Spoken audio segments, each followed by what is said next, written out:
Prof, apakah Indonesia baik-baik saja? Wah, sekarang kayaknya memanas suhu politik. Ya, di luar kelihatan baik-baik aja, tapi kalau kita lihat secara lebih mendalam, banyak persoalan-persoalan yang serius dan persoalan-persoalan mendasar yang sedang dihadapi oleh bangsa dan negara kita ini, yang menurut hemat saya perlu satu pemikiran yang mendalam, merumuskan masalah-masalah itu dan mencari solusi terhadap persoalan-persoalan ini ke depan. Gitu. Ya, jadi kita lihat ya, banyak sekali kasus-kasus dinaikin. Ada hoax, ada perkataan yang sebenarnya nggak mestinya begitu, tapi ini caranya orang berkompetisi atau berkontestasi. Saya mau bertanya pertimbangan dari Prof. Yusril tentang ketidaknetralan Pak Jokowi. Ini yang menjadi trending topic menurut pandangan hukum Profesor? Ya, memang ini jadi trending topic dalam beberapa hari terakhir belakangan ini ya, setelah ada ucapan Pak Presiden seperti itu, dan ketika berbicara kebetulan Pak Prabowo ada di samping beliau, dan sehingga menimbulkan banyak sekali penafsiran interpretasi di masyarakat. Dan memang penafsiran ini bisa penafsiran hukum, bisa juga penafsiran politik ya, dan bisa juga dari aspek lain, persaingan, kompetisi dan lain-lain begitu. Ya, saya anggap wajar saja bahwa orang memberikan satu penafsiran terhadap satu fenomena sosial dan politik seperti itu, kadang-kadang membuka satu dari sudut pandangnya sendiri. Apakah Indonesia baik-baik saja? Saya juga sekarang kayaknya memanas suhu politik. Mengenai di luar kelihatan baik-baik aja, tapi kalau kita lihat secara lebih mendalam, banyak persoalan-persoalan yang serius dan persoalan mendasar yang sedang dihadapi oleh bangsa dan negara kita ini. Apakah Presiden tidak saya baik kepada dirinya sendiri, pemikiran yang mendalam dalam pilpres kepada satu pasangan calon, mencari solusi terhadap persoalan kepada ke depan kontestan tertentu. Jadi kita lihat ya, banyak sekali kasus-kasus dinaikin. Ada hoax, ada perkataan yang sebenarnya menurut nggak mestinya begitu, tapi ini caranya orang berkompetisi atau berkontestasi. Boleh ya? Saya mau bertanya pertimbangan dari Prof. Kita lihat dari segi Undang-Undang Dasar 45-nya. Ketidaknetralan Pak Jokowi ini yang menjadi trending topic menurut Presiden dengan yang tidak memisahkan antara jabatan kepala negara dengan kepala pemerintahan. Jadi trending topic dalam beberapa hari terakhir belakangan ini ya, memberikan ucapan Pak Presiden pengaturan itu, dan ketika berbicara masa jabatan Prabowo ada 5 tahun samping beliau, dan kembali menimbulkan banyak sekali penafsiran interpretasi masyarakat.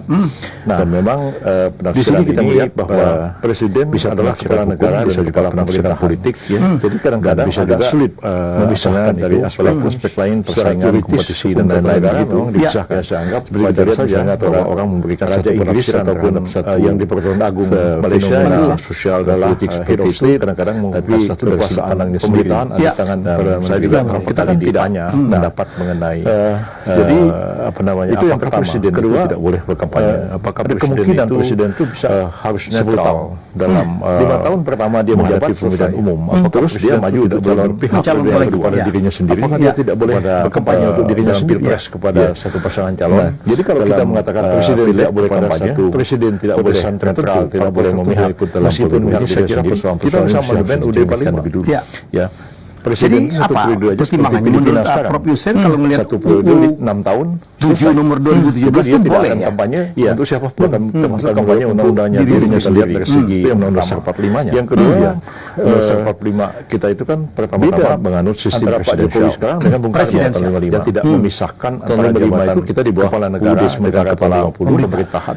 Pada waktu itu kekuasaan pemerintahan ada di tangan Perdana Menteri, namanya Burhanuddin Harahap dari pengaturan mengatur bahwa masa jabatan kita 5 tahun. Jadi itu Bung Karno sendiri sebagai head of state itu mengambil sikap setelah itu selesai. Bung Hatta juga begitu. Nah, karena dia sebagai kepala negara, kita melihat bahwa berdiri di atas semua golongan kepala negara, maka Bung Hatta maupun Bung Karno, jadi kadang-kadang agak sulit kampanye sama sekali itu netral, secara politis. Ada beberapa negara juga sebelum pemilu dilaksanakan, misalnya tahun 52 Idris pidato Bung Karno yang di Pertuan Agung Malaysia di Amuntai, kedua di head of state Praya, tapi kekuasaan pemerintahan ada Bung Karno secara tegas dalam pidatonya mengatakan menolak kalau ada pihak yang ingin menjadikan Indonesia itu negara berdasarkan Islam, ada kemungkinan presiden itu bisa, padahal semua tahu yang namanya NU 5 tahun pertama dia menjabat itu terus dia maju untuk calon konstituen itu bersidang untuk menetapkan dia tidak boleh berkampanye dan dirinya menunjukkan Islam sebagai dasar negara. Nah, jadi dari sisi itu pun presiden tidak boleh kampanye dan presiden tidak boleh hebohan,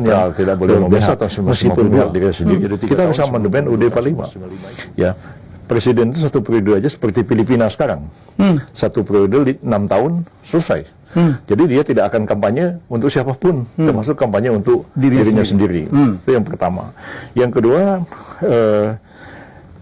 beda antara Pak Jokowi sekarang dengan Bung Karno tahun 55. Tahun 55 itu kita di bawah UUD sementara tahun 50. Pada waktu itu kekuasaan pemerintahan ada di tangan Perdana Menteri, namanya Burhanuddin Harahap dari Partai Masyumi kan pada waktu itu. Dan presiden kita Bung Karno.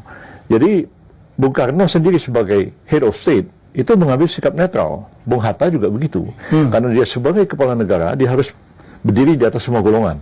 Maka Bung Hatta maupun Bung Karno tidak kampanye sama sekali.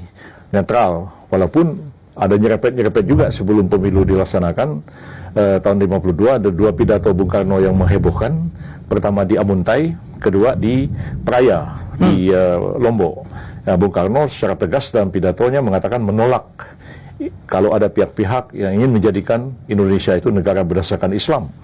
Nah, padahal semua tahu yang namanya NU, Masyumi, PSI itu menghendaki konstituan itu bersidang untuk menetapkan undang-undang baru dan juga memperjuangkan Islam sebagai dasar negara.